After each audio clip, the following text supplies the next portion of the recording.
Que série maravilhosa que só melhora a cada episódio. O episódio 7 de Agatha Desde Sempre é um dos melhores episódios de séries da Marvel em geral e mostra como a Lilia Caldeiro enxerga o tempo fora de ordem. O próprio episódio também segue uma estrutura fora da ordem cronológica pra gente sentir o que a Lilia sente quando ela tem essas visões. Eles até usam imagens em primeira pessoa com lente olho de peixe pra dar uma leve distorcida nas cenas, mostrando realmente como se fossem as visões da Lilia Caldeiro, como se nós estivéssemos vendo o que ela vê. E nesse episódio a Lilia caiu pra cima. É mais uma queda no Coven, mas será que é mesmo? Agora tudo se encaixou, todas as visões dela foram reorganizadas em ordem pra fazerem sentido pra quem vê de fora. A história do episódio 7 também aborda um tema muito importante dessa saga do multiverso da Marvel, os loops temporais. Eu venho falando faz tempo que o principal tema das fases 4, 5 e 6 da Marvel são esses loops temporais, e dessa vez a gente viu uma pequena representação disso, mas com um tom diferente do que vimos antes, agora mais na linha da representação do ciclo da vida. A Lilia menciona nesse episódio que o fluxo do tempo é uma ilusão, uma fala relacionada com a não linearidade do tempo na visão dela. A frase escrita na mesa do teste, "Your path winds out of time", é uma referência ao fato de que a Lilia vive praticamente fora do tempo. Ela vive a vida dela fora de sequência, algo que a gente também já tinha visto em Agents of S.H.I.E.L.D. Essa frase da mesa também pode indicar que a jornada pelo caminho das bruxas está perto do fim, e além disso esse Out of Time pode ser uma referência a Time Runs Out, a saga Tempo Esgotado dos Vingadores nas HQs, que é justamente a saga das incursões e que prepara o terreno para as guerras secretas. E seguindo essa ideia de loops temporais e do ciclo da vida, vale lembrar que a linha do tempo sagrada era representada por um círculo na primeira temporada de Loki, dando essa ideia de loop, algo muito semelhante ao que acontece com a Lilia nesse episódio, que volta para a infância, para a primeira lição do treinamento dela como bruxa, perto do fim da vida dela. E eu tenho muito mais coisas para conectar com a série do Loki até o fim do vídeo. Mas bora pra análise, começando pelo sacrifício da Lilia Caldeiro no fim do episódio. Essa cena me emocionou bastante. A Lilia se sacrificou para matar a Sete de Salem e proteger o resto do Coven. Mas tem alguns detalhes importantes para serem considerados nessa cena. Primeiro é que apesar de todas as 7 estarem dentro do castelo naquela cena, só 5 caíram nas espadas. Dá para contar 5 corpos caindo e 5 barulhos de impacto. Isso significa que 2 delas sobreviveram, nem todas estão mortas. Eu imagino que a líder delas, a Vértigo, que se transforma em cigarras, deve ter se transformado e sobrevivido, assim como uma das outras que se transformam em pássaros, ou a coruja ou o corvo. Eu imagino que deve ter sido a coruja, que simboliza sabedoria, conhecimento, mas também simboliza a morte em algumas culturas. E na cultura medieval, as corujas eram muitas vezes vistas como bruxas disfarçadas. No episódio 5, todas as 7 invadiram o caminho das bruxas, mas só 2 atacaram o Coven de fato. A coruja atacou o Billy e depois a Vértigo atacou a todos. Provavelmente essas são as 2 que sobreviveram. E o episódio abre com a mesma imagem do fim, só que com uma diferença. Na visão da Lilia no começo do episódio, não aparece o castelo nem a Sete de Salem. É apenas ela caindo com um fundo preto. Isso é para simbolizar a escuridão da morte, o nada, o vazio desse momento. E ela tinha essas visões desde a infância. Ela conseguia enxergar esses momentos séculos atrás. Isso também segue o conceito da linha do tempo sagrada apresentado na série do Loki. A ideia de que não existe livre-arbítrio e a história de todos os personagens nesse universo já está escrita e não tem como ser alterada. Mas se a gente lembrar bem da série do Loki, a partir da segunda temporada as coisas podem mudar. Antes, se as coisas mudassem, elas acabavam gerando uma ramificação que era apagada pela AVT. Agora isso não acontece mais, a AVT parou de podar as outras realidades, então o destino dos personagens finalmente está em aberto. É mais uma coisa que abre espaço para Lilia não ter morrido. E é irado o jeito que ela ataca a Sete de Salem. Ela vira a carta da torre invertida, o que faz o próprio castelo girar também e a gravidade puxar elas todas pro teto. Um detalhe legal demais dessa cena é que com o castelo girando, a ampulheta que contava o tempo do teste também vira de ponta cabeças, dando uma ideia de reinício, recomeço, o que casa com o tema de ciclo da vida. O episódio mostra vários flashbacks e o último deles, em ordem cronológica, seria o primeiro na verdade. A Lilia chegando e o começo da primeira lição. Isso é outra demonstração apresentação do tema de loop temporal. E também é mais uma visão diferente de algo que já foi apresentado no MCU. Na série do Loki, os loops temporais eram usados como forma de tortura pela AVT. Agora essa ideia de loop aparece representando o renascimento, recomeço, o ciclo da vida. Esse loop representa a Lilia finalmente em paz consigo mesma, aceitando quem ela é e aprendendo a controlar as visões, o oposto da finalidade dos loops da série do Loki. E a visão final é ela fazendo uma última viagem no tempo, não fisicamente, mas mentalmente, para passar os últimos momentos com a Maestra. Isso me lembra uma das cenas mais bonitas de todo o MCU, o discurso do Thor pro Gore na eternidade em Thor, Amor e Trovão. You've won, Gore. Why would I spend my last moments with you when I can be with her? I choose love. You can too. You can bring her back.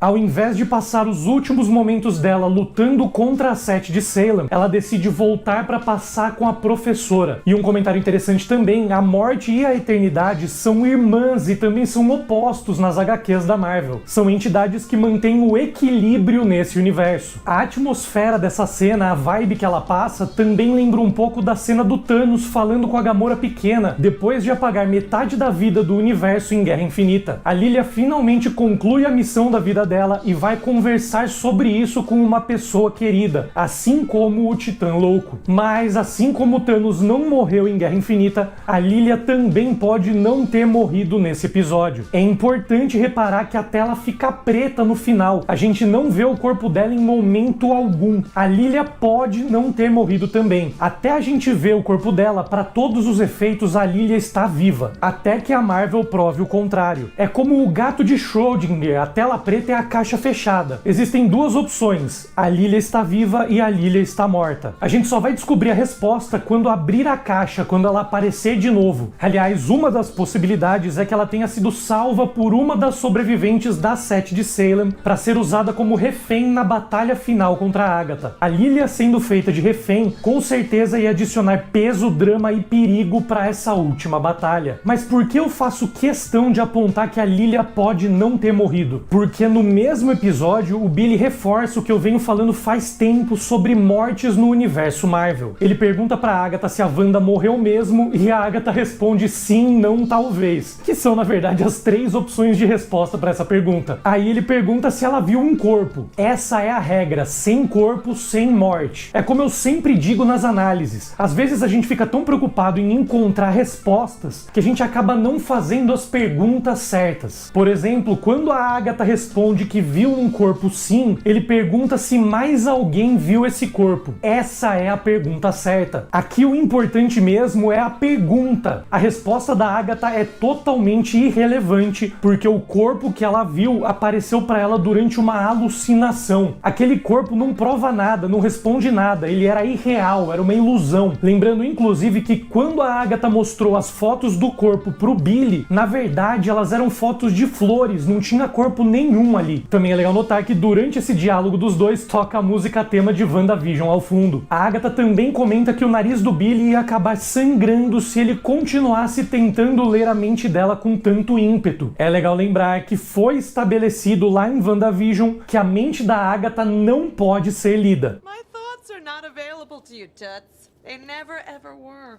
So don't go giving yourself a migraine. O Billy também disse naquela série que gostava da casa da Agatha porque ela era quieta por dentro. Ele não ouvia os pensamentos dela. I like it here. You're quiet, Agnes. On the inside.